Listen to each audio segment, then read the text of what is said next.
Hey, this is not a test. Hey, too late.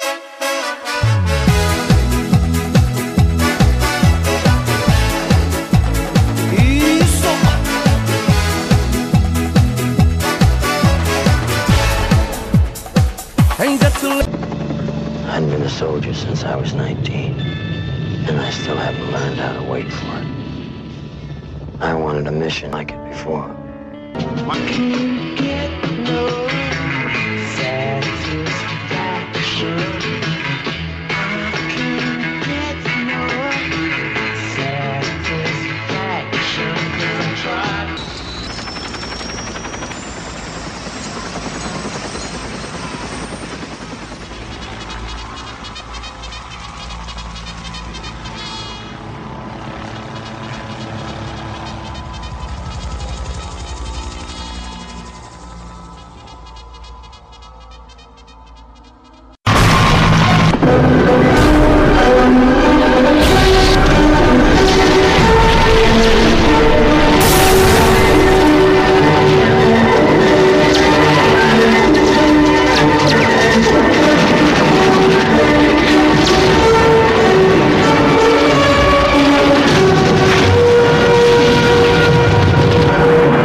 The end, beautiful friends.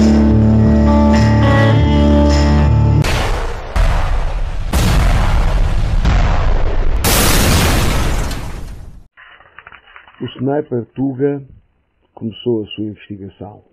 E nada melhor que avançarmos com uma instituição a quem todos imaginam que será a sua porta de refúgio quando se sentem injustiçados, perseguidos ou destratados pela sociedade e pelas entidades públicas, que é a Provedoria de Justiça. A Provedoria de Justiça é uma entidade respeitável que foi criada por 1976, criada precisamente para controlar e ajudar a sociedade, neste caso o cidadão, nos seus litígios com a administração. Nesse contexto, temos acompanhado de perto a evolução dos últimos anos deste Faria Costa e agora a atual provedora, onde muitos dos seus coordenadores, procuradores adjuntos, até assessores, se mantêm em funções há muito tempo.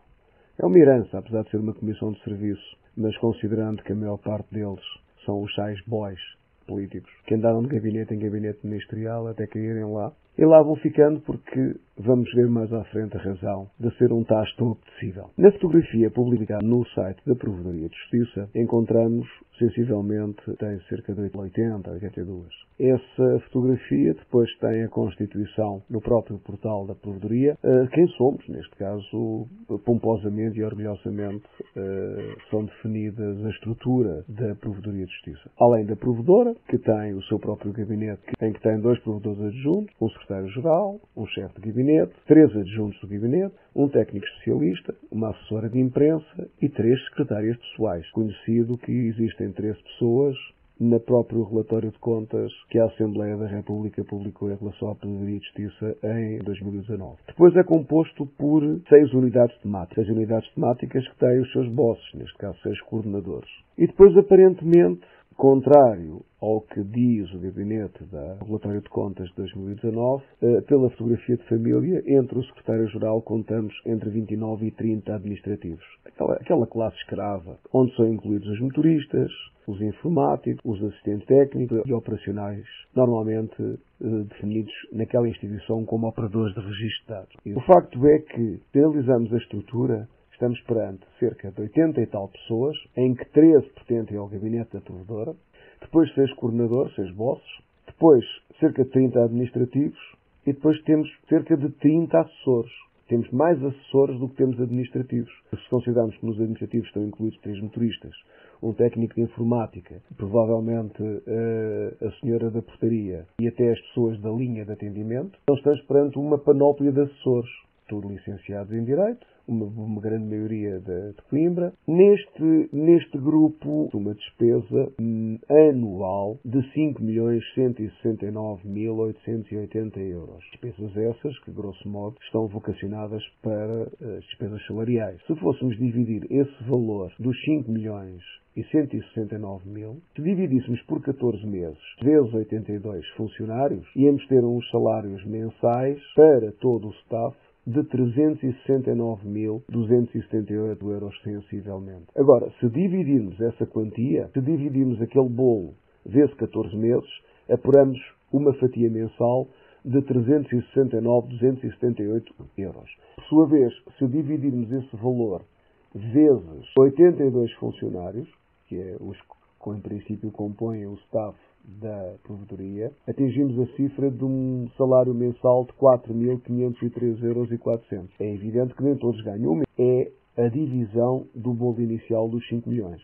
À medida que vamos analisando e vamos fiscalizando e dissecando esta quantia, vamos chegando à conclusão que, afinal, além de não ser uma distribuição justa, há aqui irregularidades brutais. Todos sabemos que os salários principescos dos dirigentes, assessores, etc., os tais bois partidários que se arrastam no tempo e que lá continuam, não são exatamente iguais aos dos outros. E pois não. Aliás, se pensarmos bem, chegamos à conclusão, os motoristas dos gabinetes ministeriais, onde se insere a Provedoria de Justiça, uma tabela fixa que oscila entre os 1.500 euros, mas, por outro lado, a maior parte dos funcionários que lá estão, muitos deles operacionais e técnicos administrativos que não podem exceder os 1.200 euros mensais, de cerca de 30 pessoas, anda entre os 600 e os 1.200 euros. Ora, se anda entre os 600 e os 1.200 euros, quer dizer que, em relação àquilo que eles deviam receber, estamos perante uma diferença de 2.500 a 3.000 euros mensais. Isto num salário faz peso. Mas se multiplicarmos esta quantia de 2.500 a 3.000 euros por 30 pessoas, estamos a fazer já uma diferença mensal em que não foi gasto com estes funcionários em relação àquilo que lhes seria devido se houvesse uma separação justa, 75.000 a 90.000 euros. Agora, se multiplicarmos esses 75.000 a 90.000 euros vezes 14 meses, chegamos à quantia de 1.050.000 ou 1.260.000 euros que não foram canalizados para determinados salários. Se não foram e constam nas contas, então foram canalizados por outro lado. Talvez por isso exista o respeito pelo procurador adjunto, o Gué. O Gué, constituição física bastante avantajada, mas não é por isso, e de modo algum, querer faltar ao respeito a este ilustre representante político que tem currículo invejável. O Gué é apenas por ser um gênio, não um gordo. E é um gênio porque passou por algumas das instituições mais conceituadas da política portuguesa, nomeadamente como secretário de Estado da Modernização Administrativa. Só por isto é que ele é o Gué. Não sejamos maldosos, nem interpretemos as coisas como elas não são. De qualquer maneira, logo aqui vimos que existe uma brutal em que mais 1/3 do orçamento desaparece. Supostamente é pago em salários, mas não são. O que é que isso vai representar? Vai representar que se calhar foi gasto em salários, mas não os desgraçados dos escravos.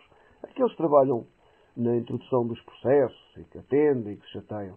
Se assim é, temos uma situação grave. Temos a situação de que realmente há pessoas ganham muito mais do que aquilo que supostamente está estipulado. Provavelmente existem as tais benesses das ajudas de custo e de outras despesas e vão diluindo. É por isto que esta Provedoria de Justiça é brilhante. E, se analisarmos as suas estatísticas, iremos ver a sua falta de conteúdo e razão de existência. Porque é grave. Apesar de nas estatísticas subirem e apresentarem determinados índices de atendimento. O que é o atendimento da Provedoria de Justiça? Não é nada. A Provedoria de Justiça não dá qualquer razão ao queixoso. Grosso modo, quem se queixa são funcionários ou pessoas que se queixam da administração. Não dá razão. Remete a tretas, que é o não tem poder judicial. Então, nós temos uma instituição, como tantas outras em Portugal, que serve para ser um ponto de correio. A pessoa deposita a sua queixa em formulário próprio, onde a grande preocupação da Provedoria de Justiça é mandar um formulário para que a pessoa prova se realmente ficou satisfeita ou não com o procedimento, como se a pessoa, antes de haver um resultado ou ter um desfecho prático daquilo que apresentou, já tivesse que se pronunciar que está satisfeita ou não. Depois, ao remeter todas as questões para a Justiça. Ou seja, se existe um litígio judicial, eles não interferem. Se existe uma situação que deveria ficar na Justiça, também não se pronunciam. Moral da história, temos a Provedoria de Justiça, serve apenas para recepcionar um documento, como qualquer instituição de mediação de conflitos, e encaminhar, e a resposta que for dada do outro lado é mandada à pessoa e o processo é arquivado. Ou seja, não existe qualquer interferência, não existe qualquer participação dentro das estruturas judiciais, ou seja, estamos perante uma instituição com poderes atribuídos e devidamente legislados desde 1976 e que pela sua atuação se esvazia. Então perguntamos para que é que queremos uma Provedoria de Justiça que custa tanto ao erário público e não serve para nada. Lembro-me perfeitamente numa das minhas conversas com jornalistas estrangeiros no âmbito da investigação que já estava a fazer na altura com um jornalista, o Gabriel Baguet, em que ele tinha um litígio e que chegou a ir à Provedoria de Justiça, em que me disse a mim realmente a vergonha e a tristeza e a raiva que sentia de todo aquele sistema e de toda aquela palhaçada. Pegando nesta situação do Gabriel, fomos entrevistar um cidadão português que tem um processo de descontos para a Costa Geral de Apresentações bastante grande, porque se iniciou-se um jovem miúdo com 13 anos no longínquo ano de 1973 e que, neste caso concreto, tinha uma carreira contributiva de mais de 40 anos para se poder reformar. E aqui começa a verdadeira história dos trocadilhos do nosso ilustre G, provedor adjunto de estimação. No seguimento da recusa ilegal e devidamente infundada, como convém, no modus operandi típico da CGA, foi submetido à Provedoria da Justiça, que intervisse no sentido ou de obrigar a CGA a tomar uma decisão diferente daquela que estava a impor e que até à presente data imposto, provar à CGA a ilegalidade e a falta de fundamentação invocada para o que estava a ser imposto. Ora, a Provedoria de Justiça tem todo o direito, legitimidade e legalidade para o fazer, se entender e se quiser. Numa das situações, o Presidente da CGA pertence também àquele grupo de funcionários gelosos que tem um cartão de um partido e vão colecionando tachos até ficar num Eldorado, como o caso do nosso G, que passou por vários gabinetes ministeriais e acabou passando inclusivamente pelo aquele famoso governo de Passos Coelho como Secretário de Estado na Modernização Administrativa, acabando por estacionar num sítio que é maravilhoso, porque entre viagens, cartões, ajudas de custo e mais uma série de benesses, indo inclusivamente a CGA ao pormenor de mandar para a Provedoria de Justiça um ofício com teor e para o destinatário, supostamente que tinha recebido o mesmo documento, com um teor diferente. Só de si prova não é o desnorte, é o abuso da autoridade e a vigarice em que se tornou o Estado português. Na segunda lenga-lenga que o vice-presidente da CGA deu à Provedoria de Justiça, esta arrumou o assunto, o que vem confirmar aquilo que eu disse desde o princípio. A Provedoria de Justiça não serve rigorosamente para nada. É um pombo-correio que recepciona as queixas de quem acredita minimamente que seja uma estrutura que fará alguma coisa, o que não corresponde à verdade, e depois, o que lhe disserem, limita-se a transmitir ou não, muitas vezes, e numa grande maioria, os processos são arquivados liminarmente sem sequer serem dado conhecimento aos queixosos de que essa decisão foi tomada. O que realmente é uma vergonha para uma instituição que, nos seus pergaminhos, se intitula defensora dos direitos dos mais desfavorecidos. Mas, enfim, é a realidade e o país que temos. Quanto ao G, é uma pessoa muito respeitável, é um ilustre jurista, é uma pessoa que tem um percurso, como todos os bois. Começam em determinados pontos autárquicos e depois vão subindo consoante o apelido de família que tem, as graças em que caíram ou não de quem está na moto de cima nos partidos, e assim se vai indo, e assim se vai ficando. Agora, que era expectável de alguém com a competência, pelo menos em termos curriculares, que ostenta de toda a sua formação, tivesse um outro tipo de sensibilidade ou de capacidade, também é importante, não é só a sensibilidade, muitas vezes é a capacidade analítica e humanística para poder se empenhar, ter outro comportamento. Ganhar só dinheiro não basta. Há que provar por que razão é que há pessoas e com estatutos numa prateleira do Eldorado, como este G e todos os outros boys que lá estão, têm. E por isto, vamos continuando atentos, até porque já estamos na mira de outros ilustres da Provedoria de Justiça. Como será possível que exista isenção nas análises, nas queixas da Provedoria de Justiça, quando no fundo, professores, digamos assim, que integram as várias equipas deste organismo, estão interligados por questões políticas, muitas vezes, aos departamentos denunciados e aos colegas e camaradas que chefiam e cometem os determinados crimes. Possível. Uma prova disso é que o Sniper tem vários factos, algumas queixas registadas no sentido de visar determinados funcionários de um organismo e do Ministério. No entanto, um dos elementos que integram essas equipas veio desse mesmo Ministério e trabalhou com aquela pessoa que até é denunciada. Em bom rigor, o que é que isto representa? Que as queixas são todas liminarmente arquivadas. Nem sequer existem desenvolvimentos. Mas também não se diz nada. O cidadão comum desconhece é que a Provedoria de Justiça, mal ou bem, está subordinada a uma comissão que existe na Assembleia da República que analisa estas questões. Poderá realmente não dar nada, mas que não é abonatório à Assembleia da República e o Ferro Rodrigues ver que mais uma vez os meninos da Provedoria de Justiça enfiaram a pata na poça, não é? Não. Esta é que é a verdade. Mas infelizmente é isto que acontece. Não conheço um caso, um simples caso, em que haja um cidadão que esteja contente e que enalteça o empenho ou os serviços diligenciados pela Provedoria de Justiça. O que significa que estamos perante um organismo incipiente, incompetente e desnecessário em termos sociais e em termos económicos.